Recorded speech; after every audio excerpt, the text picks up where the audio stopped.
नमस्कार, आप देख रहे हैं न्यूज इंडिया। आपके साथ मैं हूं अभिषेक। बात करेंगे सुबह 8 बजे की 8 बड़ी खबरों की। आज की जो 8 बड़ी खबरें हैं, चलिए सबसे पहले आपको वो बताते हैं। तो आज की सबसे बड़ी खबरों की अगर बात कर ली जाए तो सबसे पहले बात करेंगे लचित बरफुकन की 400वीं जयंती की। पीएम मोदी कार्यक्रम में शामिल होंगे। और दूसरी खबर की बात की जाए तो बात करेंगे बीजेपी के चाणक्य की, जो मिशन गुजरात पर रहेंगे। तीसरी बड़ी खबर है दिल्ली एमसीडी चुनाव की, जहां बीजेपी आज अपना मैनिफेस्टो जारी करने वाली है। अगली खबर होगी प्रियंका गांधी से जुड़ी हुई, जो भारत जोड़ो यात्रा में शामिल हुई। प्रियंका आज भी भारत जोड़ो यात्रा में शामिल है। अगली खबर राजस्थान से है, जहां एक बार फिर से गहलोत और पायलट आमने सामने हैं। दोनों एक बार फिर से एक दूसरे को लेकर एक दूसरे पर हमला बोल रहे हैं। छठी खबर यह होगी कि यूपी के सीएम योगी आदित्यनाथ आज अलीगढ़ और फिरोजाबाद के दौरे पर रहेंगे। सातवीं बड़ी खबर यह होगी कि पुरानी दिल्ली के भागीरथ मार्केट में देर रात भीषण आग लग गई और इसमें करोड़ों का सामान जलकर खाक हो गया। आठवीं खबर होगी कोरोना की, सावधान हो जाइए। एक बार फिर से चाइना में कोरोना कहर बरपा रहा है। 30 से 31 हजार मामले प्रत्येक दिन आ रहे हैं। तो ये 8 बड़ी खबरें जिस पर हम बुलेटिन के दौरान नजर रखेंगे और एक एक अपडेट इस खबर से जुड़ी हुई आपको देंगे।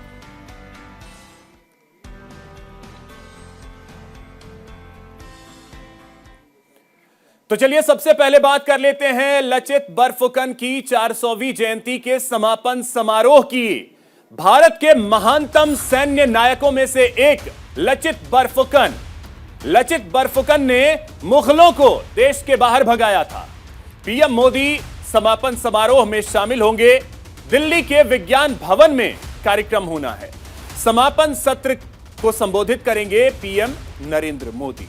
आपको बता दें कि लचित बरफुकन की 400वीं जयंती पर पिछले साल भर से समारोह चल रहा था, अब इसका समापन होना है। दरअसल असम में 24 नवंबर को लचित दिवस मनाया जाता है, जिसके बाद आज इसके समापन समारोह का आयोजन किया गया है, जो कि राजधानी दिल्ली के विज्ञान भवन में आयोजित किया गया है।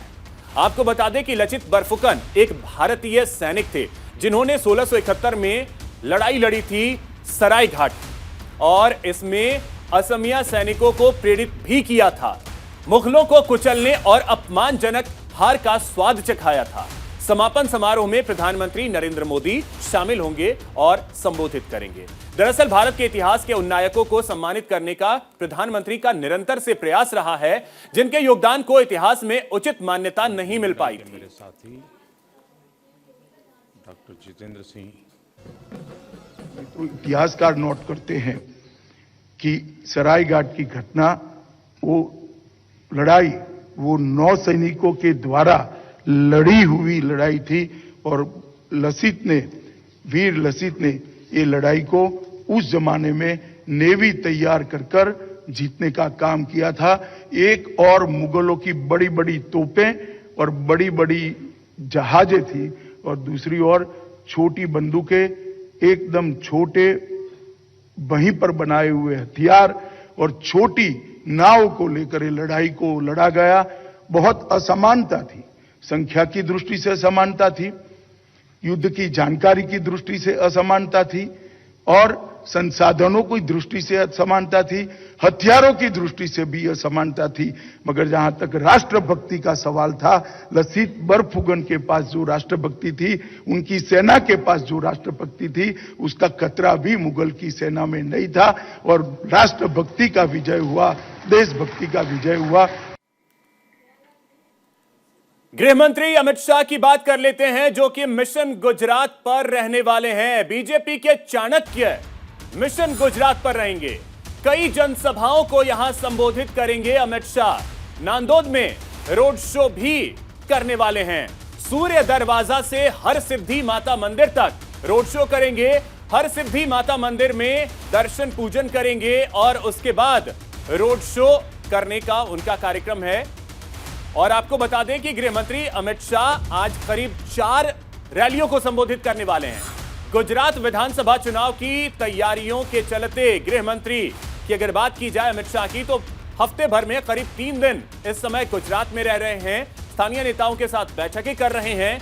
चुनाव प्रचार की कमान संभाल रखी है। इसी कड़ी में आज वो कई जनसभाओं को संबोधित करने वाले हैं। सुबह 10:30 बजे खेड़ा में, दोपहर 12 बजे झालोद में, दोपहर 2 बजे भरूच में और रात 8 बजे नरोडा में जनसभा को संबोधित करेंगे। इसी दौरान शाम में 4 बजे सूर्य दरवाजा से हर सिद्धि माता मंदिर तक रोड शो में शामिल होंगे। आपको बता दें कि गुजरात में आम आदमी पार्टी और कांग्रेस के प्रचार को देखते हुए बीजेपी ने चुनाव प्रचार के अंतिम चरण में बड़े स्तर पर चुनाव प्रचार किया है। प्रधानमंत्री मोदी से लेकर सभी बड़े नेता गुजरात का रुख कर रहे हैं। खुद प्रधानमंत्री नरेंद्र मोदी अब तक 16 रैलियों को संबोधित कर चुके हैं और राजनीति के चाणक्य कहे जाने वाले गृह मंत्री अमित शाह ने तो गुजरात में वक्त बिताना शुरू कर दिया है। पूरा मोर्चा ही संभाल रखा है। अमित शाह ही गुजरात में होने वाले विधानसभा चुनाव का पूरा अभियान लगभग एक तरीके से कहें तो संभाल रहे हैं।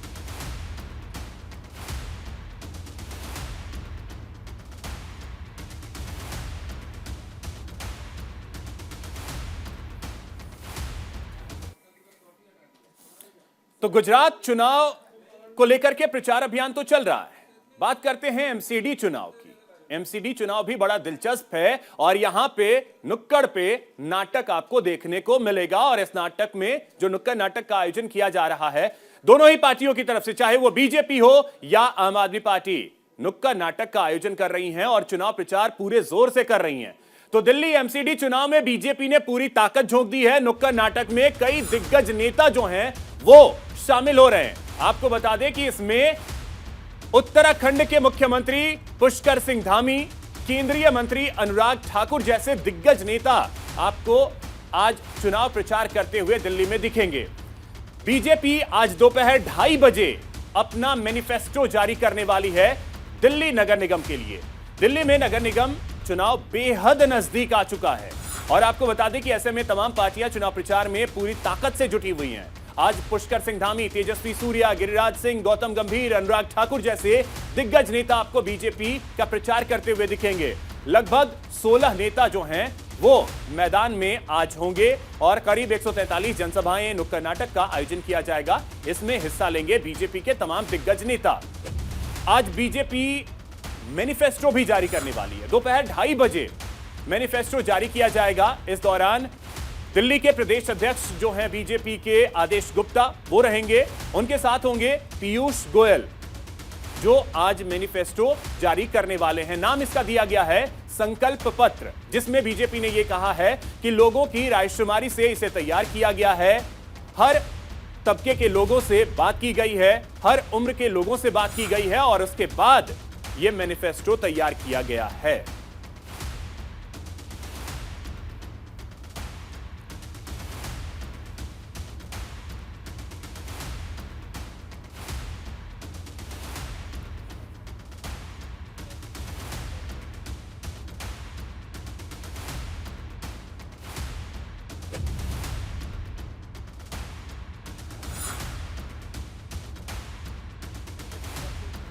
बना हुआ है।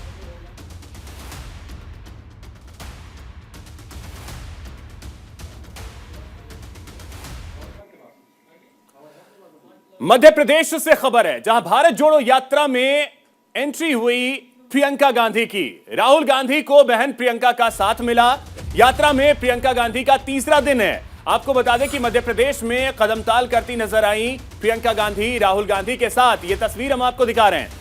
इन तस्वीरों को अगर आप देखें तो इसमें राहुल गांधी आपको नजर आएंगे, उनके साथ हैं उनकी बहन प्रियंका गांधी और प्रियंका गांधी के पति रॉबर्ट वाड्रा, वो भी आपको तस्वीरों में नजर आएंगे। इस यात्रा में आप विश्वास नहीं करेंगे लेकिन प्रियंका गांधी के बेटे भी यात्रा में शामिल हैं। तो कांग्रेस की भारत जोड़ो यात्रा मध्य प्रदेश पहुंच चुकी है। आपको बता दें कि कांग्रेस की यह भारत जोड़ो यात्रा 6 दक्षिणी और पश्चिमी राज्यों से होते हुए मध्य प्रदेश में पहुंच चुकी है, जहां प्रियंका गांधी भी इस यात्रा में शामिल हुई।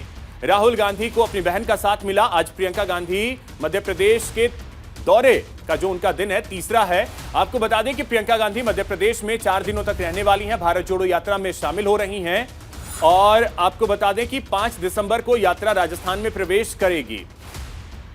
इससे पहले जो मध्य प्रदेश का एरिया है उसमें करीब 6 जिले बुरहानपुर, खंडवा, खरगोन, इंदौर, उज्जैन और आगरमालवा के 25 से 30 विधानसभा क्षेत्रों से होते हुए मध्य प्रदेश में करीब 399 किलोमीटर की दूरी तय करेगी। आपको बता दें कि कांग्रेस का फोकस रूट की उन 16 विधानसभा सीटों पर है जिस पर फिलहाल बीजेपी का कब्जा है। दरअसल 2018 के विधानसभा चुनाव में यहां पर कांग्रेस ने जीत हासिल की थी, कमलनाथ की सरकार बनी थी, लेकिन महज 2 साल के अंदर ही यह सरकार गिर गई। वजह थी ज्योतिरादित्य सिंधिया, जिन्होंने 20 से अधिक विधायकों को अपने साथ लिया और बीजेपी में शामिल हो गए थे। इसके बाद राज्य में बीजेपी की सरकार बन गई। अब एक बार फिर से इसी एरिया पर कांग्रेस फोकस कर रही है। इसीलिए कांग्रेस 2023 में, क्योंकि अगले साल मध्य प्रदेश में विधानसभा के चुनाव होने हैं, पूरा फोकस है मध्य प्रदेश के उस एरिया पे जहां पे कांग्रेस कमजोर रही है।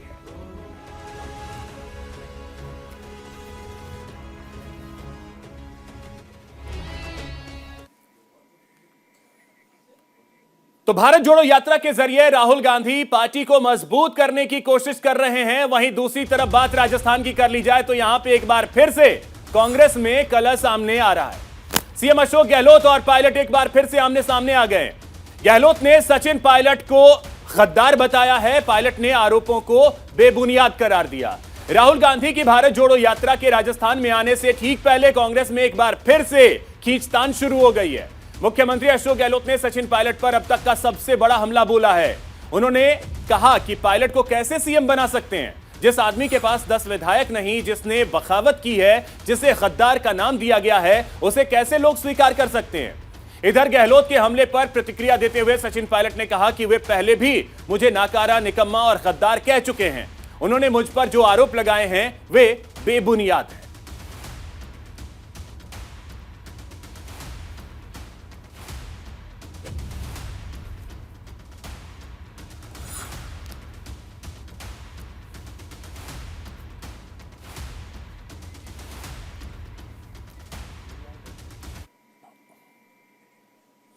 राजस्थान कांग्रेस में मचे इस सियासी तूफान के बीच कांग्रेस नेता प्रमोद कृष्णम ने सीएम गहलोत को नसीहत दी है कि वे अपनी कुर्सी छोड़ दें।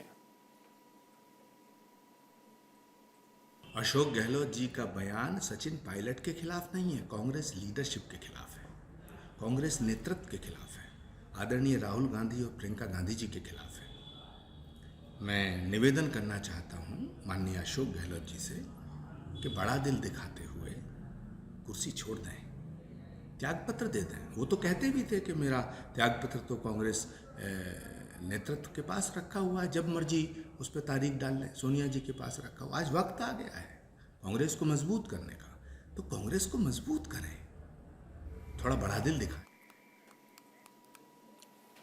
वहीं बीजेपी पर सरकार गिराने के प्रयास के आरोप लगे, जिसके बाद राजस्थान बीजेपी अध्यक्ष सतीश पूनिया ने कहा कि कांग्रेस के लोग सरकार गिराने खुद आए थे, हमने किसी को पीले चावल नहीं दिए।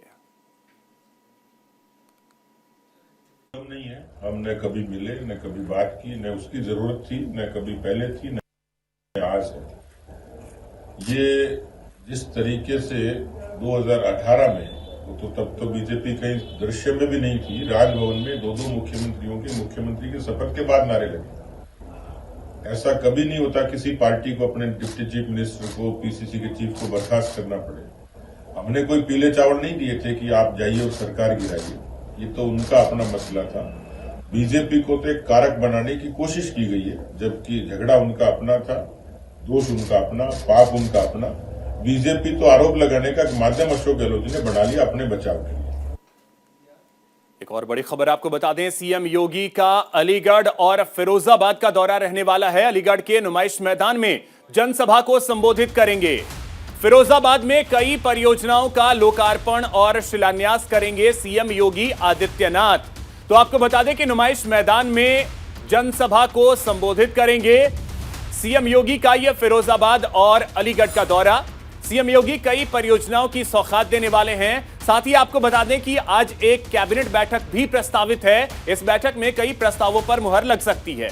मुख्यमंत्री योगी आदित्यनाथ का यह बेहद अहम अलीगढ़ और फिरोजाबाद का दौरा, जहां वो अलीगढ़ के नुमाइश मैदान में जनसभा को संबोधित करेंगे, साथ ही प्रबुद्ध जन सम्मेलन में भाग लेंगे। वहीं कई परियोजनाओं का लोकार्पण और शिलान्यास भी करेंगे, जिस दौरान वो लाभार्थियों से सीधा संवाद करेंगे। वहीं सीएम योगी आदित्यनाथ के दौरे को लेकर पुलिस प्रशासन पूरी तरह से मुस्तैद है। खुफिया एजेंसियों को भी अलर्ट किया गया है। वहीं सीएम के आने पर फिरोजाबाद की गड्ढा युक्त सड़कों को गड्ढा मुक्त बनाया जा रहा है, क्योंकि कुछ दिन पहले ही सीएम योगी ने प्रदेश की सड़कों को गड्ढा मुक्त करने के आदेश दिए थे। सीएम योगी के अलीगढ़ और फिरोजाबाद के दौरे को लेकर तैयारियां भी पुख्ता कर ली गई हैं। साथ ही आपको बता दें कि निकाय चुनाव होने हैं और ऐसे में योगी का दौरा यह बेहद महत्वपूर्ण माना जा रहा है।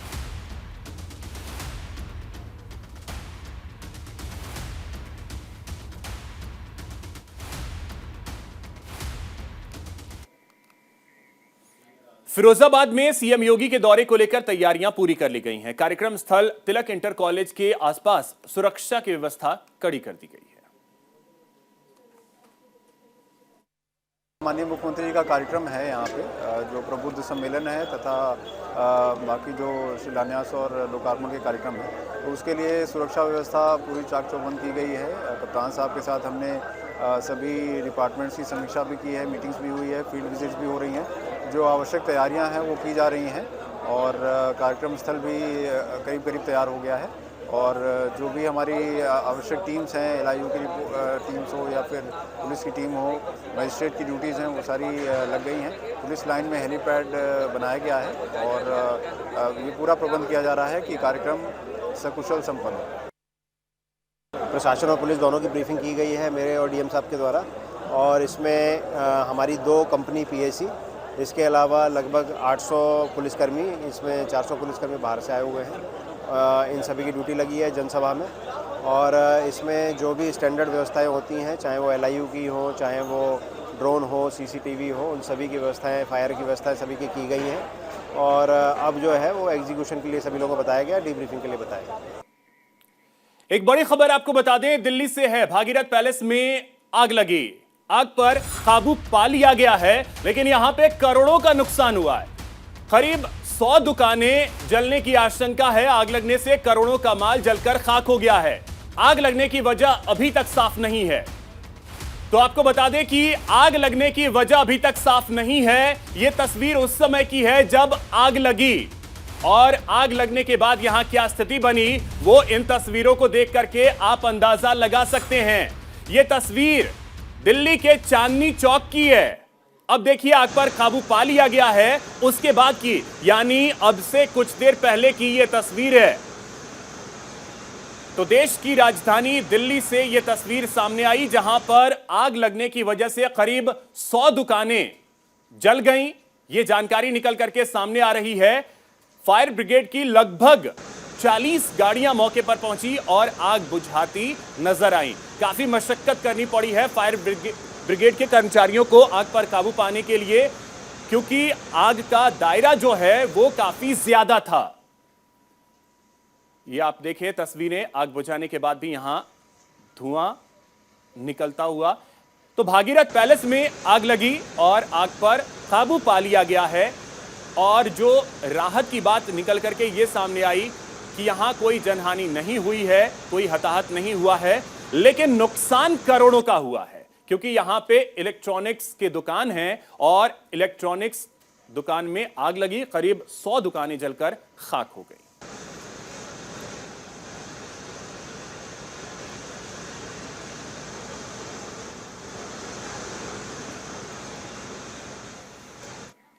और चलिए, कोरोना से जुड़ी बड़ी खबर आपको बता दें।